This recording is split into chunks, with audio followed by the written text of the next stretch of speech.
Hello there my fishy friends, my name is Peter, and in today's video we're going to talk about strategies that you can use to make your coho season more successful. So essentially I'm going to walk you through a whole bunch of fishing tips without really elaborating too much on each one. I'm just going to cover all the topics, and then as you gain more experience on the river you can keep all these things in mind, and overall this will result in more fish caught every time you go out, but mostly overall, you know, over the course of the whole season every fish matters, and whether you catch 10 fish in a season or 100, if you follow some of these strategies, it will help you catch more fish overall. There's one thing that I would like you guys to really learn from my videos. If you learn absolutely nothing else, you should learn this. It's never okay to drag a coho up on the beach until you know for sure it's a hatchery coho. So I see this every year. What happens is early in the season we get mostly Chinooks, and a lot of new anglers see these experienced anglers dragging their Chinooks up on the beach. So they get this idea that this is an okay way to land a salmon. It's only okay if you're 100% for sure keeping that fish. So if the fish is foul hooked, or if it's a species that you're not allowed to retain, that fish should never be beached. It should not touch the rocks. If you let a coho do the chicken dance on the rocks and then you throw it back in the river, it's going to swim away fine, but that fish will almost guaranteed die of its injuries a short time later. So it can take a few hours or a few days, but that fish, as soon as it gets even a small scratch on its eyeball, fungus sets in the eyeball, they lose vision on one side, and fish like that, they don't end up migrating and spawning. They just sit there in the low river until they die. So fish are fragile. They're tough. Like, they can survive a pretty big seal bite. They can survive cuts, but they do not survive hitting their head on the rocks. They bruise easily. These are creatures of zero gravity. They live in a soft world. It's not like a squirrel or a bunny where they fall on the rocks, they bounce up and they're fine. Fish do not tolerate trauma like that at all, unfortunately. And I see it. When I'm snorkeling in the river, I see the dead fish. I see the fish with the blind eye, and unfortunately this river is so busy that all these interactions with the fish matter. And I'm not saying this out of some deep sense of animal welfare or cruelty prevention or anything like that. I'm saying this because I have a real concern about the future of these fisheries. So if we have on a weekend we have over 1,000 people that come fish this river. If even half of them drag a coho up on the rocks, it makes a huge impact. And over the years, these salmon will just disappear. So yeah, enough said about that. So about half the coho in this river are wild coho, and they have to be released. So you have two options for landing a coho. You get it into about a foot of water, and you or your buddy identify whether it has an adipose fin or not, whether it's a hatchery fish or not. If it's a hatchery fish, then you can drag it up on the rocks. If it's a wild fish, you wade into the water and you release it in the water. That is the proper way. Your other option is to get a landing net. And that leads me into my first fishing tip. So if you want to catch more coho, get a landing net.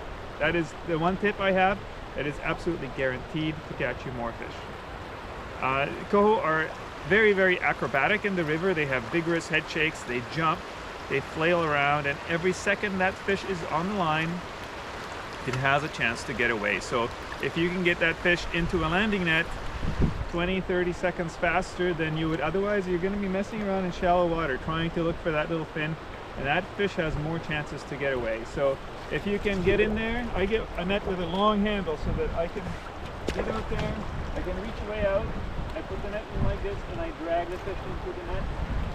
Works like a charm. It's better for the fish too, because shorter fight times, and you know, they exhaust the fish less if you have to release it, and you're protecting that fish from being scraped on the rocks. The fish have a heavy slime coat. They don't care if you take a bit of their slime. It's not like a steelhead. These are salmon.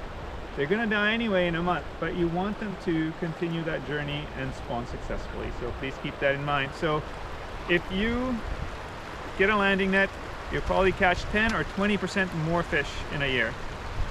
That's all there's to it, and that's why I carry one every time. The other thing you should do to maximize your coho catch is learn how to fight them properly. So I see a lot of new anglers, they are finessing or trying to finesse their coho, and I don't do any of that. So I use a 12-pound fluorocarbon leader, and these fish on average are about 5 or 6 pounds. 4 to 6 pounds, I guess is more accurate. So they're a small fish. That 12-pound leader, you can winch them straight in. So when I get a coho on, you know almost immediately it's a coho, because their head shakes are quite distinctive. Usually they break the surface and you can see the silver splashing around. As soon as I have my coho on, I pretty much winch them into shore as fast as possible. That fight with a coho rarely takes me more than a half a minute.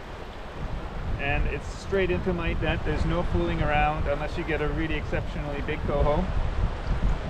And that's how you land the most fish. Another thing to recognize is that coho bites are extremely soft at times. So sometimes they're aggressive and your float will go way down. Other times the coho will just nibble at your bead or your row, whatever you're floating, and all your float does is move sideways, kind of funny, or it bounces up a little bit, or it just dips just for a second. And if you're not setting your hook when that happens, you're missing out on a lot of fish. Another component of that is to keep your leader short. So a lot of people start with some flossing thrown into the mix, and they're used to long leaders, like 3-4 feet. My leaders are usually about 18 inches, so about 1.5 feet, because that leader, as it's going down the river, it's kind of flopping all over the place with the current. When the fish hits it, it has to straighten out and pull before your float goes down. If your leader is too long, by the time it's all straightened out, you will have missed that soft coho bite. So 2 of those, having technical difficulties here. I hate it when that happens. I concentrate on filming and not fishing. Happens to everybody, but do you know what? Center pin is still a beautiful way to fish, even with these occasional line management issues. Okay, so let's keep talking about coho. Yeah, soft bites. You don't want to set your hook so much that you're foul hooking a lot of fish. If you find yourself foul hooking a lot of fish because you're setting your hook a lot, just fish shallower. It's a pretty easy solution. Those fish spend their lives looking forward and up anyway, and if you're fishing too deep, every time you set your hook, you're going to foul hook something, and also you're going to be missing half the fish, because if you're floating below them or right beside them, they're not going to respond the same way as when you're floating just above them. So yeah, short leader, short float, and shallow water. If you want to catch a lot of coho, you want to be avoiding the deeper Chinook water. Coho come into the river with very little body fat, so they like to conserve energy as much as they can, and they will often sit in shallow and slow water. So you're looking for water that's walking speed or less. And some people catch a lot of coho in dead water. We call it frog water. So little side channels, little eddies where the water is completely still. The coho like to cruise in there and just rest. They have to spend like a month in the river getting acclimated and you know, maturing to the point where they can spawn, and during that time they conserve their energy. So yeah, you will catch some coho in fast water because they have to migrate through there, and they will use rocks in the middle of the river to rest behind. But the biggest concentrations of coho on any river are in the slow water, so you're looking for slow water 1.5 to 2.5 feet deep, and you know, a lot of sort of little side eddies, tail outs. If you want to catch a lot of coho, you want to stay away from the meat holes. So at places like the Vetter Crossing or Keith Wilson Bridge, where you have people shoulder to shoulder, there are many such spots on the river. The coho gets spooked, and most of the fish that come out of those spots are either chum or Chinook, because those are fish that don't mind that bit of activity. Coho are very shy and cautious fish, and if there's too much fishing pressure, they just turn off and they won't bite anything.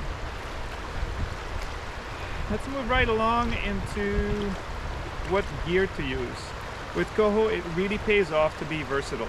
So most people that I know that are serious about coho will, during the course of a day, try a row and beads and spoons and spinners and jigs. So most of us carry 2 rods. I have a drift rod and a spin casting rod.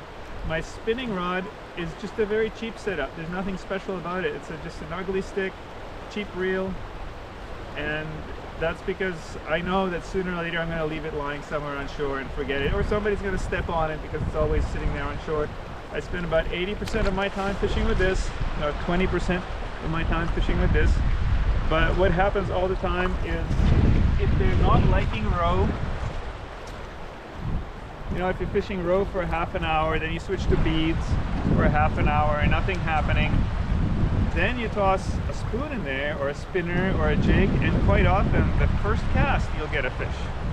The reason that is there'll be like 100 fish sitting there and none of them want anything, but maybe one of them just likes the look of that spoon, and they'll chase it down and they'll smash it. And after you catch that one fish on a spoon, you probably won't get another. It really pays to just every once in a while switch it up. Same thing with beads. Don't fish the same color bead all day long. If you're fishing with a buddy, you should each be fishing a different bead, different color, different size, and you will figure out what's working that day. A lot of people have a background knowledge of trout fishing, and if you're trout fishing and you're fishing flies, you're going to be trying a bunch of different flies, right? To see what works that day. It's the same idea with beads. You really want to be trying a bunch of different beads, different colors, different sizes. And that's because the fish like something different every day. It depends on the water clarity, the spot you're fishing, how long those fish have been in the river. So they kind of move up in schools. And sometimes you've got a school of fish that's been in the river for 2 days. Sometimes you've got a school of fish that's been in the river for 10 days, and they behave differently and they like different stuff. And so once you figure out what bead is working, like some days you'll have an orange bead will outperform a pink bead 3-to-1, and then the next day it's the opposite. You can't really predict it. So if you just have one bead color and you're fishing that all season, you're potentially missing out on a lot of fish. So yeah, and if you're avoiding the deeper water, you encounter a lot less Chinooks. So Chinooks have been a thorn in my side the last couple of years. Like last year I landed 100 Chinooks. It was ridiculous. It wears you out. My elbow was hurting, my arms were sore, and I really don't practice catch and release very much. Like I don't like catching fish just to release them. In my opinion, that's kind of like using wild creatures for your entertainment. I don't catch and release on purpose. And last year I was kind of doing it wrong. I had a spot where it was kind of deep, and the Coho and the Chinook were all mixed in there. So sometimes you get a Coho, sometimes you get a Chinook.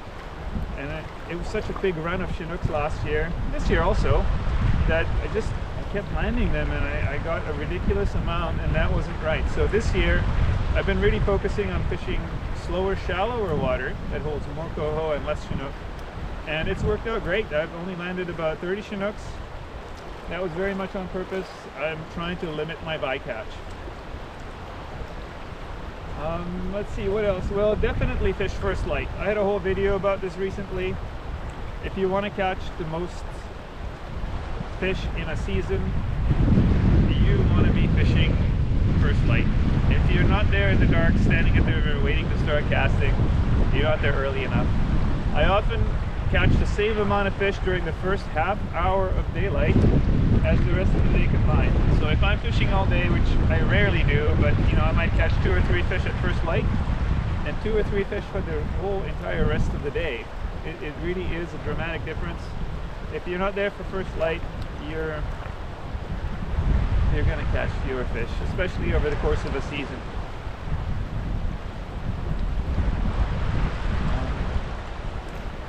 Last light works too, but not nearly as well. This river is so busy. By the end of the day, the fish have all seen a few hundred hooks float by them, and they're just tired of it. There is a bit of a last light bite, but it's not as